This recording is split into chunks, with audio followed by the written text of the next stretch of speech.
It's another day. Looks like I'm going to be doing a hood swap today. I'm going to jump right on the GF body and get that hood done. I got a nice clean hood. Pretty sweet. Cost me 40 bucks. Got a super deal. Really clean. No dents, no dings. Bolts right on. It's black. It's not going to look so gaudy on this white GF body for now. The brand new fenders should be here tomorrow. If not tomorrow, they'll be here hopefully the day after. At least by the end of the week, I can get some fenders put on this thing. That should be pretty snazzy. And yeah, maybe get some paint on this to make the front end white again. Get her done. Get the carpet in. One thing I'm noticing is I've been trying to order a brand new carpet for this car, but because it's a 4-door, nobody is making any basically replacement carpets for these cars in a 4-door. They're all saying that they're a 2-door cutout. Well, I'm very certain that the floor on these cars is the same as the floor on this car. It looks very similar. Alright, so this is the inside of the 2-door. Alright, so the floor is pretty relatively the same, you know, back seat and whatnot. Carpet ends here. And this is a brand new carpet. It's all cut to fit. Everything, you have to cut all the excess off. You know, and they come stretched, but they come in a cardboard box, guys. So these things are going to have a lot of creases and folds and whatnot in them. So it does take a while to get the carpet to basically contour to the shape that you want. I usually take, like, you know, dumbbells and weights and whatnot. I like to lift weights and stay in shape. So I have a lot of weights, and so I usually just lay them all in nice places in the corners and whatnot, and it stretches all the corner pieces to, you know, to the roundness and contours of the floor, and that's how I do that.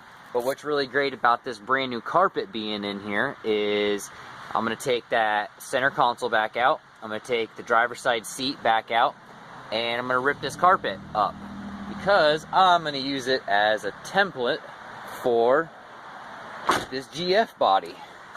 So this 4-door, they say, all the people that I emailed, every single person, I use eBay a lot, guys. I trust it mainly because it's extremely secure. I've been using it literally since 1999. I'm old, guys. I like eBay. eBay to me is the shiznits. Sorry if you don't like eBay. eBay does not make parts, guys. They're a manufacturing company, or not a manufacturing company, excuse me. Not. They don't manufacture anything, guys. It's a freaking website that allows you to sell your products on, just like Amazon. You know, so you don't hear anybody ever saying, "Oh man, I don't want no Amazon parts." Why does everybody say bad things about eBay? Is beyond me. But anyways, buy it now button away. I should have a brand new carpet for this, but they're all saying 2-door cutout. Well, that floor is exactly like a 2-door. From here and up is all the same. So that's where the carpet ends, so I don't understand why they're saying it's a 2-door cutout. We're going to take that 2-door cutout carpet in this, put it over to here, and we're going to find out whether or not if these guys who make these carpets even know what the heck they're talking about.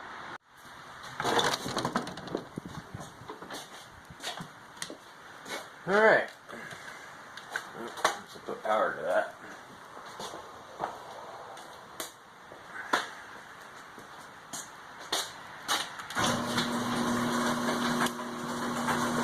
Yeah. Let's start this day. Alright, so I got a lot of parts in this place. This is probably the messiest I've seen this shop in a while. These are going to be the new door cards for the GF body. They're pretty snazzy. I like them. They remind me of the old, like, confetti seats, the old, you know, 90s. You know, like the old party. You know, there's a party every time you're in your car. That's what this looks like to me. So once these, like, clean up and whatnot, I think these will be pretty sweet. It should bring a little bit of attention to somebody. I mean, I could go and do everything that everybody else does and just do an STI interior and do the cards blue, and I think it's been overdone. It's 2017 now. I feel like we kind of need to maybe go back to our roots. I don't know. I mean, they made some pretty cool prints back in the day. I mean, it caught my eye, so I had to have them. I saw them in the junkyard, and I was all about them. So I got to go back and get the other door card. One of the screws on there was a little rusty and crusty, so I couldn't get it off. But other than that, I'll get her done. I ended up picking up a used radiator. Got myself a Mishimoto, in case you guys can't read. Yeah. I'm sure you guys know exactly how expensive these freaking things are. It's real. Obviously, nobody didn't just spray paint something on there. You know, it's embossed in. And, yeah, there it is. There's your serial number, you know, and whatnot, the plate. No dents, no dings. They pulled it right out of a running car type deal, and the guy brought it right to me, which is really nice. Paid 150 bucks. That's boss to me, you know. I mean, does the same function as a brand new one, right? There's no difference. It's got a little bit of crud on it, but I'll clean it up. I'll make it brand new, take a polisher to it, and I literally will polish all that, you know, that stainless up, or excuse me, the aluminum up. I'm very meticulous, and it'll take not very long with something that you pull the button and you go ring, ring, ring, ring, ring, ring. You know, I mean, super easy. Get an air tool, get the air tool to polish it for you. Also, got this for the Gf8 also as well. Didn't come with a cob. I'm a firm believer that every freaking Subaru with a turbo should have these in it, just for insurance purposes. The GF body is stock. It only has, I did lie, guys, I'm sorry, in the last episode, I didn't have the battery in it, and so I wasn't able to show you guys the true mileage of it. If you guys don't know, Subaru store all their mileage inside their odometer. It's not in the ECU, it's not in the motor bay. They do it by the odometer so that you know the true mileage of the engine, which is why the odometers was swapped over and not the dashboard, so that they can actually get, you know, a true process of mileage. Alright, so throw a brand new battery on there and show you guys. It's actually 46,004 miles, which is the actual mileage that is on the 2005 swap that is in this car now.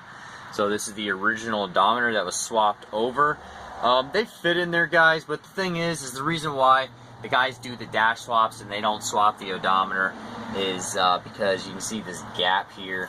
You know, I mean, this is cheesy, you know, so it looks the way it does. And also the odometer here, it gets cut off, and it cuts off a lot of the vision of the rest of the odometer, you know, as well as you can see right here, it doesn't quite cut it off. So the symmetry is not exactly perfect when you put these in.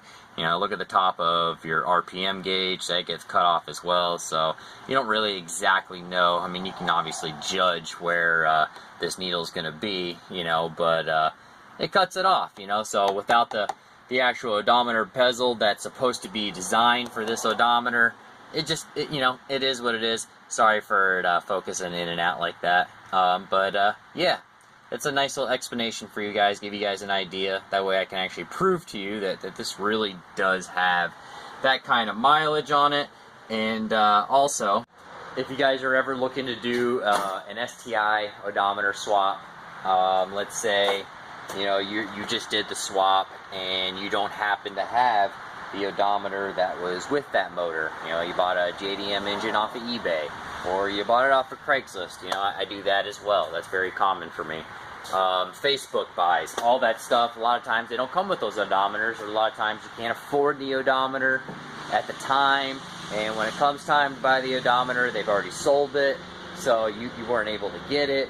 But, you know, in this instance, I got lucky when they did the swap. They swapped everything over. They did the suspension, they did the drivetrain, they did everything in this car. So literally when this 1999 wagon here, this GF body, starts up, it literally thinks that it's still the 2005 WRX that it was. It has no clue that everything has just been swapped over to a 99 Impreza body. So, yeah, this 99 got a huge freshen up. It's got a crazy low mileage. I value the car anywhere between, I don't know, 6 and 8 grand, probably just the way it sits. Obviously after I'm done and it's, it's up for sale. Other than that, I mean, unless you go like ham with them and go crazy, you're not really gonna, bring value to them. They're actually worth a lot more being bone stock. So that's generally the direction that I'm going with this. Throwing the Wallroll 255 in it, going right through it, new battery, new brakes, new fluids, new everything. You want to make sure that there's no issues. It's turnkey. This is the way I do things. I don't like rust. I usually fix that as well, and it just brings the value of the car right up. So yeah, other than a lot of explaining, it's just more info for you guys to basically take in, more knowledge, and less researching and taking all that time to find out something that I can just tell you. So other than that, you guys have any questions, feel free to ask me. Email, I'm on Instagram. You can comment below. I try to get to you guys as fast as possible. Other than that, I'm going to go ahead and swap this hood, and we're going to do a carpet installation on this GF body.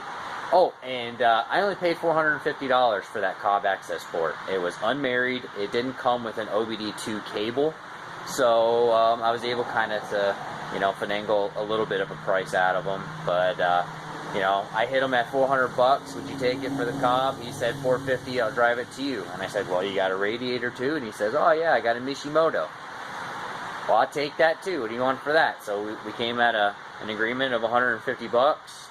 He drove it to me. He showed up with it. I handed him 600 bucks cash. I got a Cobb access port, and I got the Mishimoto radiator. So I'm basically almost done collecting all the parts to finish the GF body. This thing should be up for sale pretty soon, if I can get some fenders in the mail. Alright, so much like installing the hood, it's just like taking it off. You go back in the same procedure. If you're going to put them on, you set them up there and you open up the hood, you're going to start with the hardware, installing it here because it latches over here. Basically, you got somebody holding the hood for you on this side, and hardware goes in. What's up, buddy? What's up? And yeah, other than that, you do the same thing, but in the opposite direction. So when you're taking the hoods off, you prop it up because you know that your hand is going to be right here with the hood prop. So those are the 2 bolts right there that you're going to take off. Start with those, move right over. This windshield already cracked. This car doesn't have fenders, so I don't have to worry about it chipping. I don't have to worry about breaking anything. So I'm just going to take this hood off. There's no need to put down towels underneath the corners because I don't care. That hood's going to the scrapyard right after I'm done. And yeah, let's show you how it's done.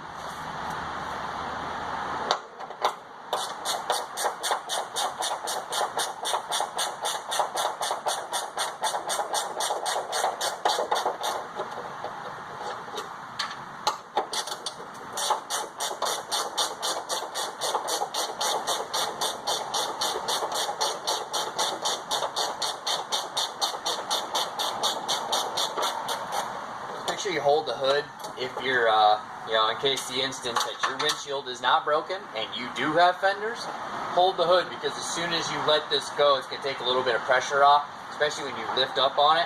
It wants to kick that corner out towards the windshield really hard. So what you want to do is just sit it in this little pocket, which I showed you guys in my last video, and there's a molding here. It actually kind of just sits there perfectly. It's really not hard at all. So when you walk around, don't shake this hood to where this pocket comes out of that little corner, because it by all means will jump the hood up and it will break something. You will smash your windshield. You will chip your hood. So if you're not careful, guys, you're going to break stuff. So yeah, this is how I do it. It's really easy. I almost forgot to disconnect the windshield washer fluid, so just hold the hood still so you don't shake it out of that pocket. and twist the hose, give it a little gentle pull, comes right off. You know, you twist and pull at the same time. The reason why you twist is because it breaks the link between the actual rubber hose and the plastic part itself. Alright, so now I'm just going to go ahead, hold the hood still, keeps it in the pocket over there, you know, and just break these loose.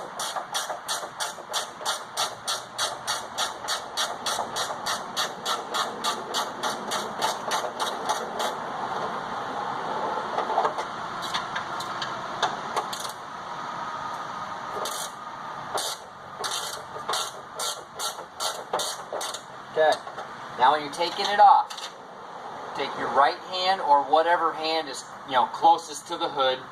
In this instance, when I'm taking it off, I do it in this procedure, in this direction. So I'll take my hand and I'll wrap it around the back side, so you can see my fingers coming through here, and I grab this like a handle now. Now I've got my shoulder pushed up on the inside of the hood now. It's literally just sitting here. So now I can rest the hood weight on my shoulder and take out this last nut.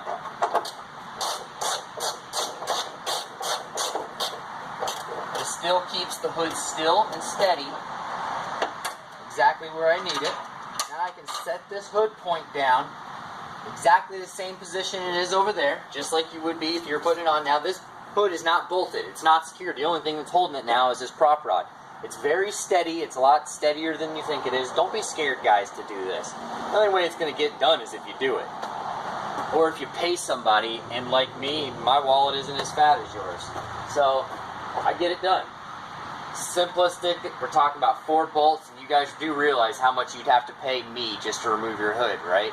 I'm going to want at least a $20 bill to swap this over. So if you want to come give me your 20s all day to do this, absolutely, but it seems kind of silly, doesn't it? You could do this yourself. Simplistic, lift up, lift off. Now, what did that take? 4 minutes? 5 minutes? I think half of the time I was explaining it.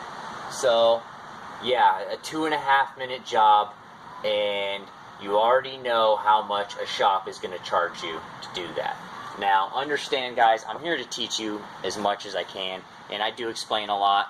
And if it seems boring, let me know in the comments. You know, if I'm doing something wrong, I'm trying to, you know, basically get as far as I can, you know, with YouTube. I'd love to get to the 10,000 mark. There's a lot of guys that I subscribe to that are all up to the 10K mark, and they're relatively new like me. So I want to get there.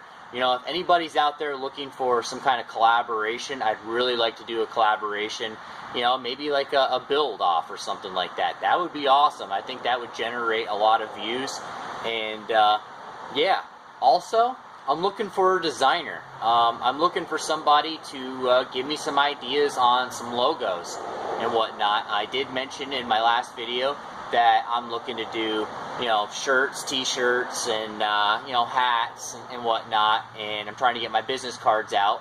But I've got an idea of what I'm looking for. My name is Rumble Garage. That's the business name. That's my channel name. That's my Instagram name.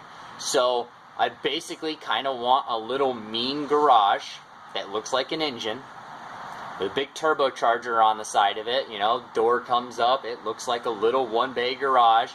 Mean eyes on it, and I want it to be alive. You know, I kind of did a little rendering, and I can show you that right now.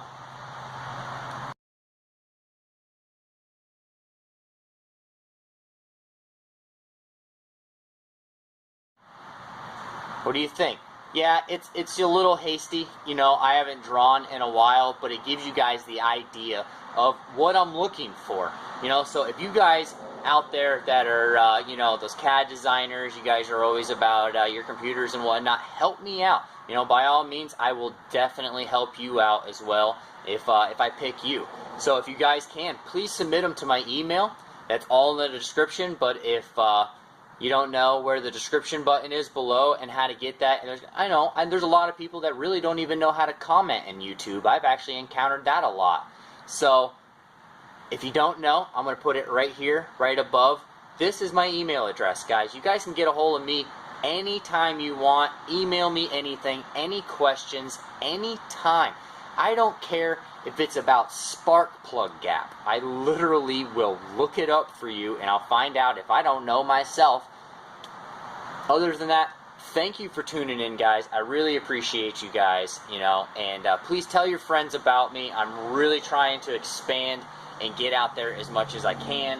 You know, I love YouTube and what it does for the viewers. You know, it's great to just be able to type in whatever I want, and there it is. It's an instantaneous satisfaction of knowledge.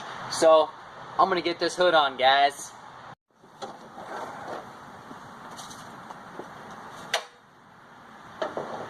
One point,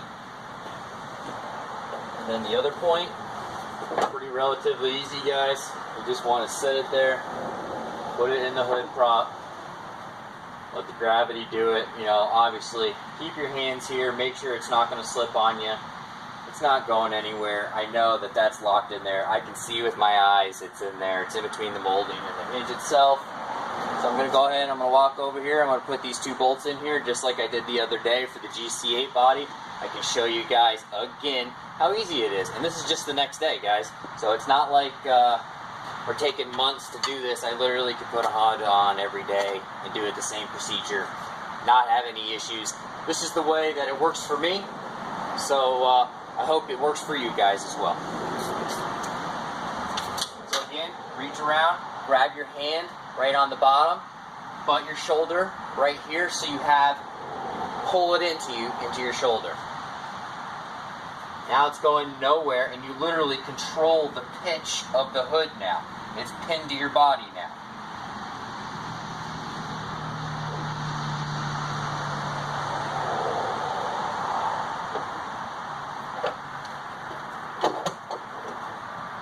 Headed over a little too far.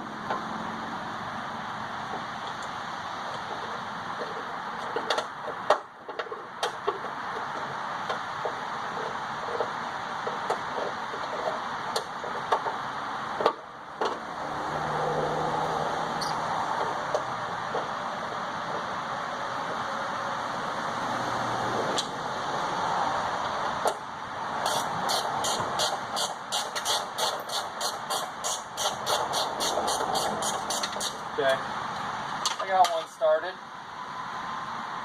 can let go of it. Walk around, put the other one on. You guys don't have to take the time to do both of them. Just put a couple threads in there just to hold it there if you know, you feel sketched out or anything like that. So bring this up, bring this hood in. I had it jammed on the molding there. Okay. Insert the hardware. Pretty relatively easy. You can actually see the little rings where the stock mount, you know, mounting was. But what's really good about Subaru's hood mounts is they actually self-align themselves on the hinge. On the body down here is where you get your alignment for the hood. So if you guys are adjusting the hood, know that you cannot have any adjustment in this hood right here. It's all in the lower of the hinge. So if you're going to adjust the hood on an Impreza on these older bodies, you have to take the fenders off. The fenders have to come off in order for you to adjust these hoods to go side to side or up and down. Know that. So that's another thing too, guys. You know, in case you guys are getting into it, it's all trial and error for you guys. You guys can understand. I've already been there. I'm going to point you in the right direction.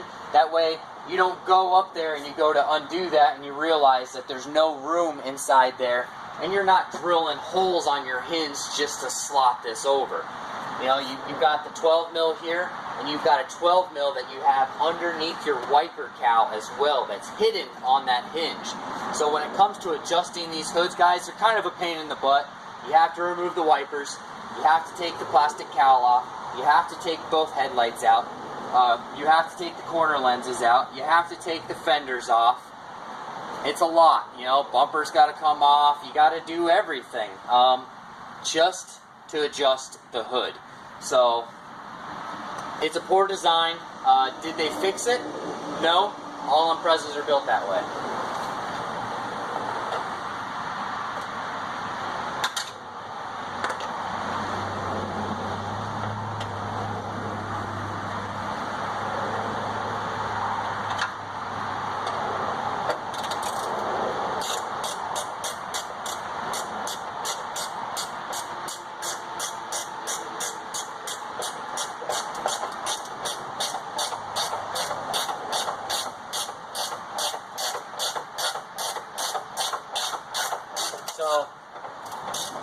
obviously I know just by sinking these in here,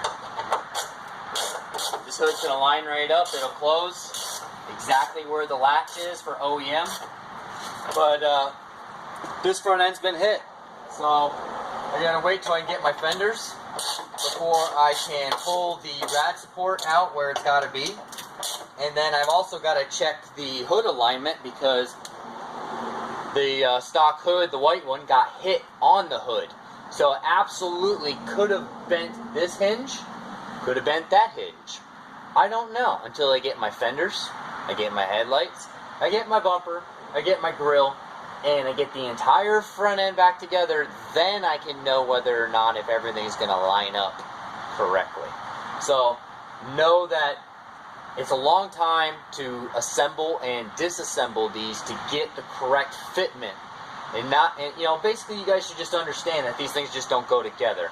You know, this is something that is called a process, and a lot of people forget what those are and how hard work really is sometimes to build these things. It takes a long time. You know, the process of it is easy. The process and time consumption, that part is not so fun. So other than that, I hope you guys enjoyed. I'm going to go ahead and move on to ripping the carpet out of the GC8 and swap it over, and we're going to find out whether or not if a 2-door carpet is going to fit a 4-door. Okay, so got the seat out, got the center console out, got the door sill out. Nice and easy, pulled all the clips, put all the parts over there. We're going to get this carpet over there, see if we can get this in the GF, and see if it fits. It's just sitting here, so you know, they don't glue down or anything like that. They literally just sit there, and yeah, let's see what we can do.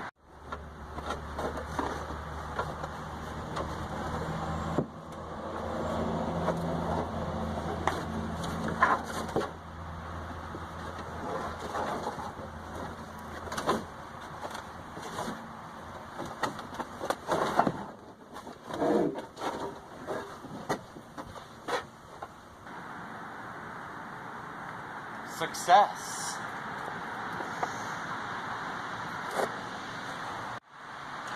Alright, so let's check this out. Fits great. Absolutely slips right in there, just like I thought it would. Everything's all exactly the way it should be. So it looks like a 4-door cutout carpet is the same as a 2-door cutout carpet. So yeah, vice versa. So them saying that they only have 2-door cutout carpets, they really don't even know. They have no clue what they're even making. So yeah, hopefully I can inform these guys and they can basically change their listing and put 4 and 2-door cutouts. They're all the same. So yeah, other than that, cool. Alright, so that was pretty relatively easy. You know, just quick little swap right over. I was able to tell the actual templates. And yeah, it looks great. Other than that, nice easy day today. I ended up hurting my back lifting the 444 gears and whatnot. So yeah, I got some JDM gears, some 444 transmission, got the rear end, WRX rear subframe. Basically everything to do the JDM 444 swap. The only thing that I don't have is the drive shaft. Sorry, I got a truck coming by. I live on a pretty busy road. Sorry for that. Other than that, guys, sold the 444s. Actually, those are gone. Don't no longer have those, but I did have pictures of them when I got them. They are on my Instagram if you guys want to check that out. Yeah. Hope you guys enjoyed today. Tomorrow I'm going to get a lot more done. They must be building something because there's a lot of construction vehicles going by right now. So yeah, it's summer. It's time to fix roads. So you know how that goes. And I live in a pretty populated area, so the roads here suck. So they're always fixing roads, which is good because I drive cars like this. And yeah, everybody knows about how road conditions go. Thanks, guys. Stay tuned. This is Rumble Garage. If you guys haven't subscribed already, please do so. I really appreciate it. I'm dead serious. I am trying to get to 10K subscribers. You know, I want to get there. I really want to achieve greatness with YouTube, and I can only do it without you guys. So thank you. Comment below. So real quick, I got the carpet pulled out. You guys can see the bed liner. This is what I do. I seal them all in, guys. It helps with the sound deadening. And I go all the way back through floor. You know, it's hard to see because that's the car cover I normally throw on, but everything's all done. You know, this way it's all sealed. You know, I go all up inside the quarter panels, all the way up and through. You know, same thing on the other side. This way they don't rust from the inside out anymore. You know, throw some new carpet down. This thing is waterproof. You literally could fill this up with water right now and have a swimming pool in here. And yeah, I wouldn't recommend it, but it's waterproof. You have to do some cleaning, because yesterday I found out that the carpet fits. So I went ahead and I ordered that. Ordered new floor mats for the front and back. Everything matches, going with all black. That way I can just black out the carpet. It's a lot easier to keep clean. And I didn't go with a standard cut pile carpet. Cut pile is like OEM carpet. It's real small hair. I went with more of the real custom carpet, you know, thick plush is what it's called. So plush carpet is going in, real nice carpet, and yeah, other than that, that should be on its way. So now I get to clean this floor. I'm going to go ahead and we're going to degrease everything in here and wipe it all down, get it clean so that I can start scuffing the floor, getting the floor all prepped for bed liner. I just got all my bed liner in the mail today, which is really sweet. So this is awesome. This is the kit I use. This is U-Paul. It's the Raptor. Real nice and easy. You know, you can see from the directions. You put the hardener inside the bottle. Hardener goes in. You shake it up. You screw the top onto it, and you shoot it. It's real simple. I get a gun for every kit, if I can get it out. So, there we go. It's called Schultz gun. There it is. Real simple. You know, you just assemble them. Stem goes in there. That way that feeds into the bottle. That's your suction fed. You know, you just thread it right up in. And then, yeah. Here's your tip. This goes right in here. There's your spray tip. Put your standard coupler on the bottom for your air hose. Pull the trigger. Real easy. I buy the kits with the gun. That way I can have a brand new gun and it gives me a better finish. These are cleanable guns. You can go right to cleaning them immediately right after you bed liner them, but I find they don't shoot as good the second time. And they're super cheap. They're like $5-10 bucks. So I just get a brand new one every time I do it. It's kind of, you know, a little expensive to do it that way, but the bed liner has a much better texture and it looks so much better if you just get a better gun. So I got two kits in here. You can see underneath there, there's another one as well as another gun in here. I guess I really don't even need to dig it out, but there's two guns, two kits, decent amount of money. So I'm just going to finish degreasing, get that done, and move on. Oh, actually I got all my stuff in my back of the truck. And yeah, we'll get that all done, get that basically scored and ready to go for bed liner. That'll be pretty sweet. Hopefully I can shoot it today, but it takes a long time to tape everything off between masking and whatnot, and then I gotta bag it, I gotta bag the roof, I gotta bag the dashboard. Anything that I don't want covered in bed liner has to be covered or moved away when I do this. This is a very messy process. This stuff goes everywhere. Rub them up and clean those up. I kind of like the old school 90s, you know, it's a party in your car at all times. I love it. So I'm gonna go with those. Those are great. Those are going inside of the car. I got all brand new switches and everything. Well, I say brand new, but they're not brand new. But I did get all of the switches as well. And I also got, I know they're here somewhere. Well, they were in here. I probably already pulled them out already, but I got all, oh, they're in this bag over here. So I already grabbed all of the door harnesses also as well, so in case I have to wire those up. And the dash, or excuse me, the center console, the power mirrors weren't hooked up at all, so I had to get that harness also as well so I can hook up the switch and run it so the GF body has power mirrors and the switch actually works, because it wasn't even plugged in and the plug's not even there, so the merge has not been done. So obviously somebody swapped, you know, the center console in, which is cool. So they actually did the center console that I like, you know, not the one with the big hump on it. I don't like that one. It looks like a big whale. It's a WRX. I don't like them. So other than that, that's going in. Gonna repair the Gf8 front bumper probably tonight. Hopefully I should be able to put some heat to it and at least pop it out and get the that little bumper off of it, and possibly get the carpet back in. Other than that, I'm gonna try and get as much stuff I can done today. Alright, so real quick guys, this here is a cut brush. Alright, these are really good for the bed liners. This is not a sponsored video, obviously. It's Al's Liner Systems. I just went down to the local shop and got myself one of them. I say local shop, I mean local auto body supply shop. And that's cut brush. It's a nylon abrasive plastic filament, nylon filament, I believe it's called. Oh, here we go. Abrasive nylon filament cup brush. There you go. You guys can get an idea. This is what I use to mar and scratch up the surface.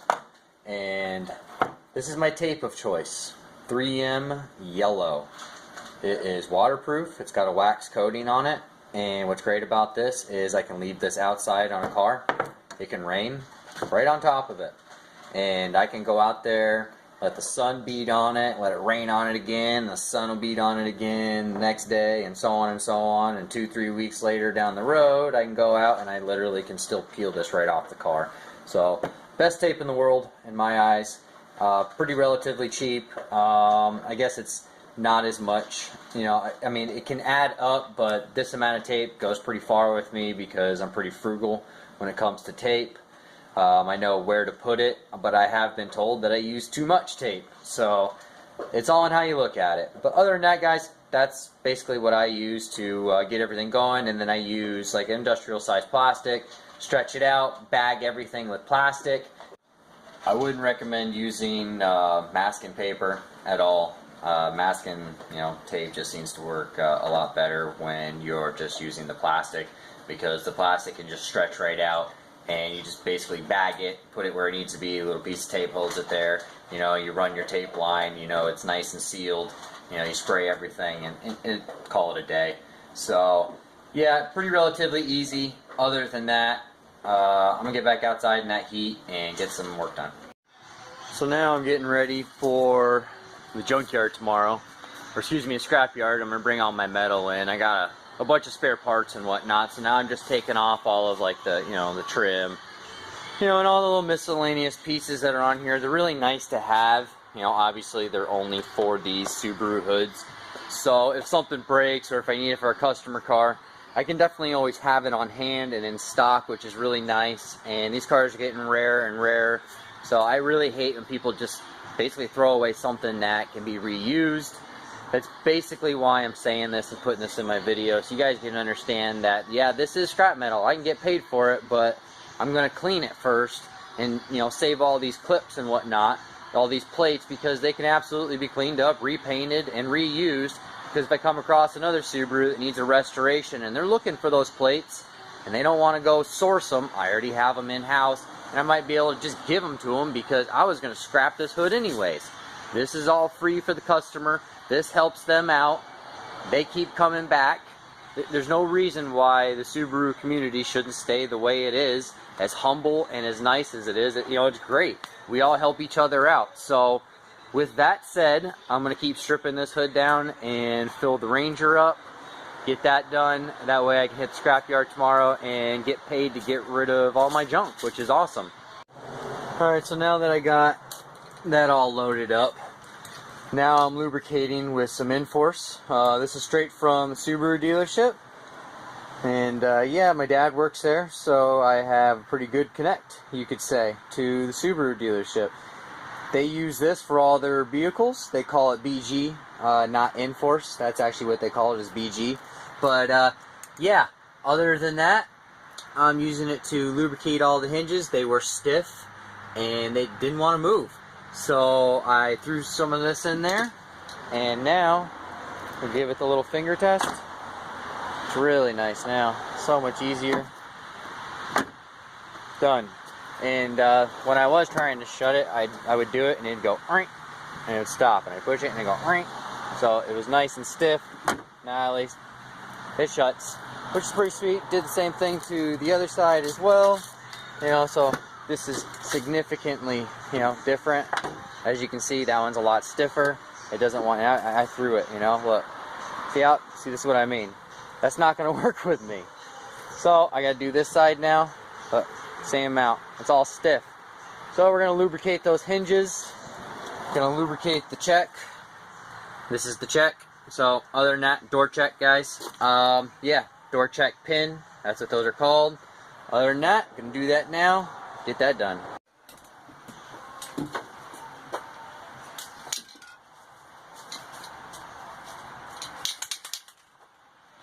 Take your Inforce or BG. You guys can use penetrating oil. That works really good as well. WD-40, PB plaster, anything like that is going to definitely do the trick. But those generally, they don't do any like lubricating, and this is ion activated, which is amazing, and it serves as a penetrating oil as well, so it's also a lubricator, so it will stay on here, and it helps with flushing all the crap out as well. There's an extremely high amount of pressure on these, so they got the needle, which is really nice, the needle straw, you know, just like WD-40 has as well. It's not rocket science, it's definitely not new technology, but what's great about it is you can get in tiny little crevices. This stuff doesn't come out in a liquidy or oil form. It actually comes out in an oxidized foam. So what is great about foam is, you guys know, oxygen lifts purely because of evaporation only, so it actually will lift from all the bubbles and all the oxidation, which is the ion activated, pulls all that grease and grime and rust and penetrates the metal the exact way it's supposed to. You know, so that's definitely the best scientific way I can possibly explain it with my knowledge. So yeah, here we go.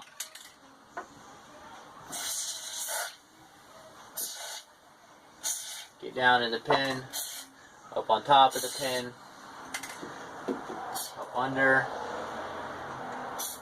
I like to hit the top side of the check and then the bottom as well, because this will lubricate the rust, so when I move it back and forth, it'll actually clean the rust off of that check valve. I'm not going to put a new check in there. What I'm doing now is basically just cleaning it. I wanted the oil to penetrate the metal itself, so later I can go in and clean it up and possibly paint it after. But it's not broken. It works. You know, you guys are going to see right now how great this stuff is. So yeah, work it back and forth. This is your abrasive part. This part allows everything to sink down in the hinges and get everywhere where you need it to be.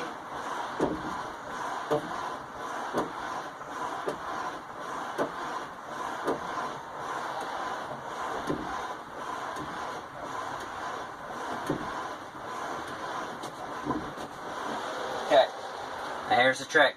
Now that we did that, we worked it in there, now we're going to flush that out. Now that all that abrasiveness and moving back and forth absolutely broke some rust up. It broke some grime up. So now we're going to flush all that out.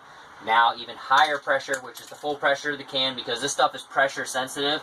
Like, you can literally just drip a little bit out. Drip. or you can really go to crazy on it. So we're gonna go ham. We're gonna get all that out of there.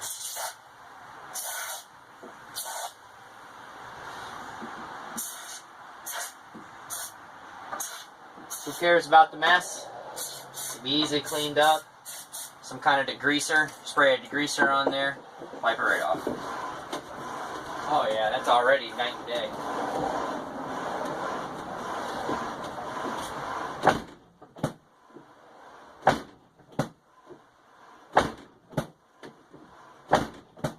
I like it. Wow. And that's it.